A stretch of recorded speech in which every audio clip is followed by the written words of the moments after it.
مثل الجنة آج سے تقریباً 6000 سال قبل حضرت ابراہیم علیہ السلام کو نمرود کے حکم پر اس مقام پر آگ میں پھینکا گیا۔ کئی صدیاں گزر جانے کے باوجود بھی یہ مقام اپنی اصل حالت میں قائم ہے۔ یہ تاریخی میدان کس ملک میں واقع ہے اور حضرت ابراہیم علیہ السلام کے موضوعات و واقعات کس قدر یہودیت، عیسائیت اور اسلام میں ایمانی طور پر مقبول ہیں، اس سے پہلے نئے دیکھنے والے ناظرین سے التماس ہے کہ الزہراء ٹی وی کو سبسکرائب کر دیں اور ساتھ میں بیل آئیکن کی علامت کو دبا دیں۔ سرزمین بابل کا بادشاہ نمرود نے خواب دیکھا کہ ایک ستارہ طلوع ہوا ہے اور اس کی روشنی سے آفتاب و مہتاب بے نور ہو گئے۔ نمرود نے خوفزدہ ہو کر نجومیوں سے دریافت کیا تو پتہ چلا ایک ایسا بچہ پیدا ہونے والا ہے جس کے ہاتھوں اس کا تخت برباد ہوگا۔ نمرود نے حکم دیا اس سال میری مملکت میں جتنے لڑکے پیدا ہوں سبھی کو قتل کر دیا جائے۔ حضرت ابراہیم علیہ السلام کی پیدائش بھی نزدیک تھی۔ جب آپ کی والدہ نے یہ ماجرا سنا تو ایک غار میں چلی گئی۔ وہاں حضرت ابراہیم علیہ السلام کی پیدائش ہوئی۔ آپ کی پیدائش کے بعد آپ کی والدہ روزانہ دودھ پلانے کے لیے جاتی۔ ایک دفعہ کیا دیکھتی ہیں کہ آپ اپنی سرانگاہ چوس رہی ہیں۔ قدرت آپ کی پرورش کر رہی ہے۔ ایک ہفتے میں اتنے بڑے ہوئے کہ ایک ماں کے نظر آتے، اور ایک ماں میں اتنے نظر آتے جتنا سال کا بچہ ہوتا ہے۔ انبیاء علیہ السلام ہمیشہ معصوم رہتے ہیں۔ جب ہوشیار ہوئے تو ایک دن اپنی والدہ سے دریافت کیا، میرا رب کون ہے؟ والدہ نے کہا میں ہوں، کیونکہ رب پرورش کرنے والے کو کہتے ہیں۔ پھر دریافت کیا کہ تمہارا رب کون ہے؟ والدہ نے جواب دیا کہ میرا رب تیرا باپ ہے۔ فرمایا کہ ان کا رب کون ہے؟ والدہ نے کہا کہ نمرود بادشاہ۔ پھر حضرت ابراہیم علیہ السلام نے دریافت کیا کہ نمرود کا رب کون ہے؟ والدہ نے کہا خاموش ہو جاؤ۔ آپ کی والدہ نے جا کر حضرت ابراہیم علیہ السلام کے والد کو کہا کہ جس لڑکے کی نسبت مشہور ہے کہ زمین والوں کا دین بدل دے گا، نمرود کا تخت و تاج الٹ دے گا، وہ تمہارا فرزند نظر آتا ہے جو ایسی ایسی باتیں کرتا ہے کہ عقل دنگ رہ جاتی ہے۔ حضرت ابراہیم علیہ السلام نے شروع ہی سے توحید کی حمایت اور عقائد کفریہ کا ابطال شروع کیا۔ قرآن کریم میں ارشاد باری تعالیٰ ہے، جب رات کی تاریکی ان پر چھا گئی تو انہوں نے ایک ستارہ دیکھا تو آپ نے فرمایا یہ میرا رب ہے۔ جب غروب ہوا تو آپ نے فرمایا میں غروب ہونے والوں کو دوست نہیں رکھتا۔ بس جب چاند چمکتا ہوا نکلا تو ابراہیم علیہ السلام نے کہا یہ میرا رب ہے، لیکن جب وہ بھی ڈوب گیا تو کہا اگر میرے رب نے مجھے راہ نہ دکھائی ہوتی تو میں ضرور اسی گروہ میں ہوتا ہوا براہ راست سے بھٹک جاتا۔ حضرت ابراہیم علیہ السلام جلیل القدر پیغمبر تھے۔ آپ لوگوں کو حق کی طرف لانے کے لیے تبلیغ کرتے۔ حضرت ابراہیم علیہ السلام کا بت پرستی پر لعنت اور پوجنے والوں سے جھگڑا تکرار، ان سب حالات سے نمرود باخبر ہوا۔ ابراہیم علیہ السلام کو اپنی عدالت میں بلایا۔ حضرت ابراہیم علیہ السلام بے خوف ہو کر نمرود کے پاس گئے۔ لوگ جب نمرود کے پاس حاضر ہوتے تو اس کو سجدہ کرتے۔ حضرت ابراہیم علیہ السلام نے نہ سجدہ کیا نہ سر جھکایا۔ تو نمرود نے نہایت غصے سے حضرت ابراہیم علیہ السلام کو کہا کہ تو نے مجھے سجدہ کیوں نہ کیا؟ حضرت ابراہیم علیہ السلام نے بے خوف ہو کر کہا کہ میں بغیر پروردگار عالم کے اور کسی کو سجدہ نہیں کرتا۔ نمرود نے کہا کہ تیرے پروردگار کی کیا تعریف ہے؟ حضرت ابراہیم علیہ السلام نے جواب دیا کہ میرا پروردگار مارنے اور زندہ کرنے کا مختار ہے۔ نمرود نے کہا میں بھی مارتا اور بچاتا ہوں۔ نمرود نے دو قیدیوں کو جو واجب القتل تھے قید خانے سے بلایا، ایک کو قتل کر دیا اور دوسرے کو چھوڑ دیا، اور کہا دیکھ ایک کو میں نے مار ڈالا اور دوسرا بھی واجب القتل تھا، اس کو میں نے زندہ چھوڑ دیا۔ کہتے ہیں کہ جب حضرت ابراہیم علیہ السلام کا نمرود سے مقابلہ ہوا تھا کہ میرا رب سورج کو روزانہ مشرق سے طلوع کرتا ہے تو مغرب سے طلوع کر کے دکھا، اور میرا رب زندہ بھی کرتا ہے اور مارتا بھی ہے، تو نمرود نے کہا تھا کہ کیا تم نے کسی کو اپنی آنکھوں سے زندہ ہوتے دیکھا ہے؟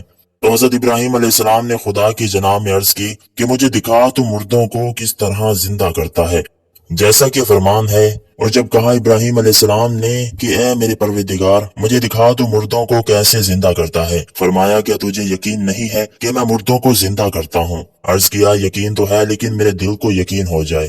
فرمایا بس پکڑ 4 پرندے، بس عادت ڈال اپنے ساتھ ان کی، پھر اوپر پہاڑ کے ان کے ٹکڑے رکھ، پھر ان کو بلا آئیں گے تیری طرف دوراتے ہوئے، اور جان کہ اللہ غالب حکمت والا ہے۔ اسی طرح پھر حضرت ابراہیم علیہ السلام نے خدا کے حکم سے ان کو ذبح کیا اور سر اپنے پاس رکھے، باقی ان کے جسم کو ٹکڑے ٹکڑے کر دیا۔ بعض کہتے ہیں کہ بالکل کیما کر دیا، ان کو 4 یا 7 پہاڑوں پر رکھ دیا۔ جس پرندے کا سر پکڑ کر بلاتے فوراً سب پہاڑوں سے اس کے اعضاء اٹھ کر پرندہ بن جاتا اور اپنے سر سے مل کر پرندہ زندہ ہو جاتا۔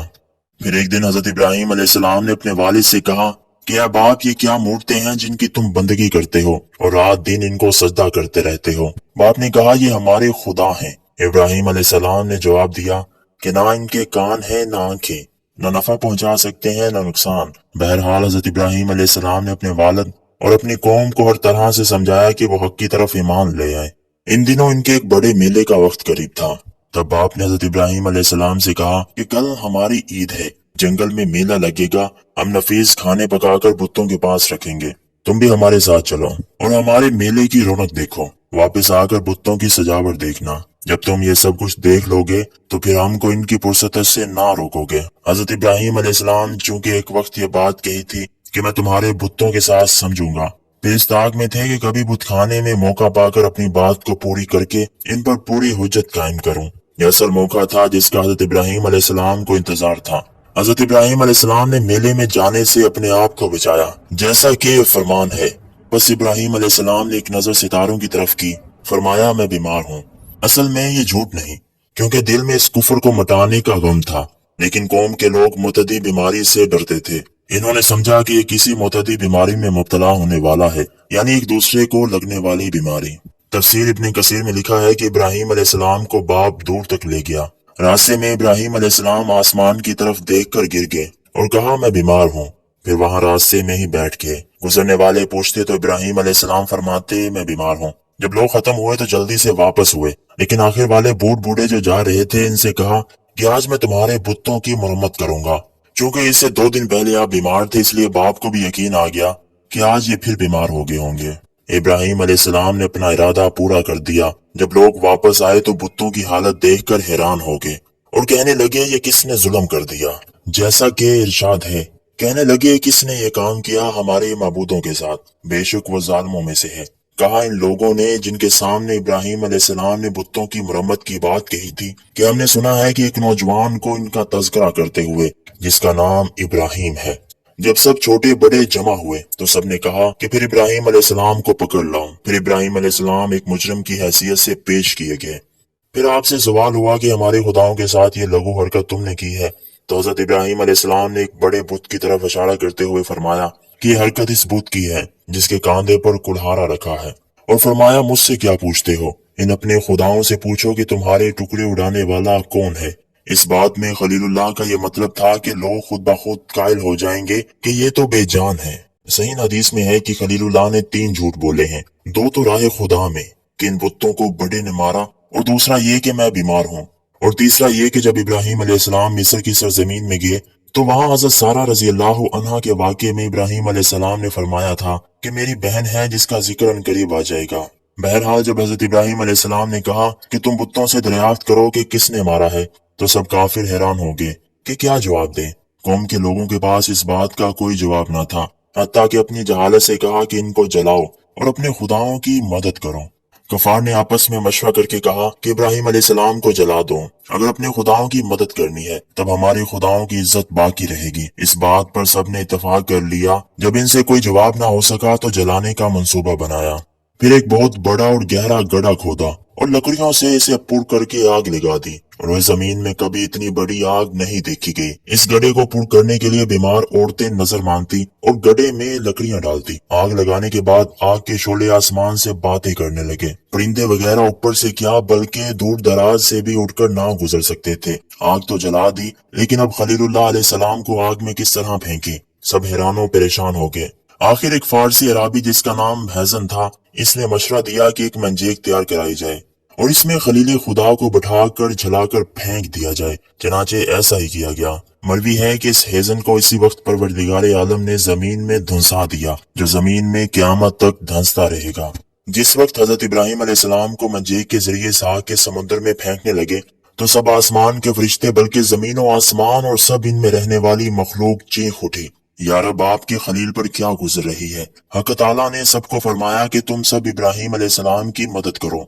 फरिश्तों ने मदद करने के लिए हज़रत जिब्राईल अलैहिस्सलाम से इजाजत मांगी। इब्राहिम अलैहिस्सलाम ने जवाब दिया कि मुझे अल्लाह ताला काफी है और वो मेरा हाल देख रहा है। जिब्रील अमीन अलैहिस्सलाम ने अर्ज की कि आपको मेरी मदद की जरूरत है तो मैं खिदमत अंजाम दूं।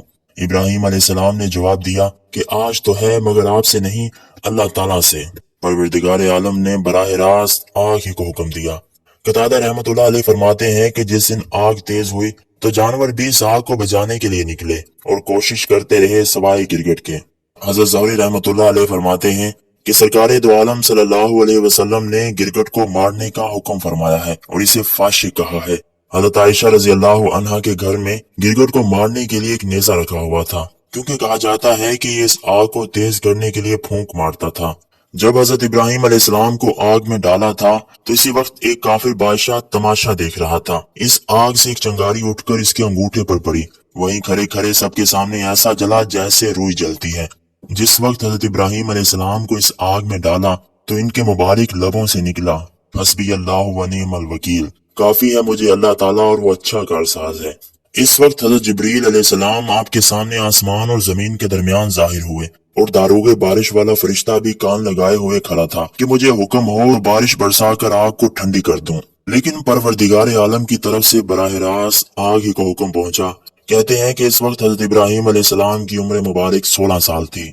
हजरत इब्राहिम अलैहिस्सलाम को जिस झोले में बैठा कर फेंका था वो रस्सियां वगैरह तो आग ने जला दी, लेकिन इब्राहिम अलैहिस्सलाम के एक रोंगटे को भी आग ना पहुंची। आप 40 या 50 दिन इस आग में रहे और फरमाते थे कि जितनी राहत और खुशी और सुरूर वहां हासिल था फिर कभी नहीं मिला। जब हजरत इब्राहिम अलैहिस्सलाम आग से सही सालम निकले तो आपके वालिद ने कहा कि इब्राहिम अलैहिस्सलाम, तेरा रब बहुत ही बड़ा और बुजुर्ग है।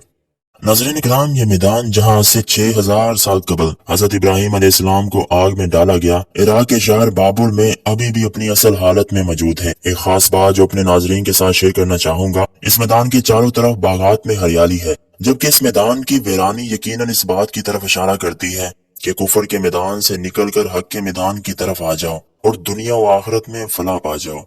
जबकि इस मैदान के बिल्कुल सामने हजरत इब्राहिम अलैहिस्सलाम की वालिदा माजिदा का घर मुबारक भी है, जहां हजरत इब्राहिम अलैहिस्सलाम रहा करते थे। हजारों लोग इन मकामात की ज़ियारत करने इराक के शहर बाबुल का विजिट करते हैं। दुआओं में याद रखिएगा। अल्लाह हाफिज।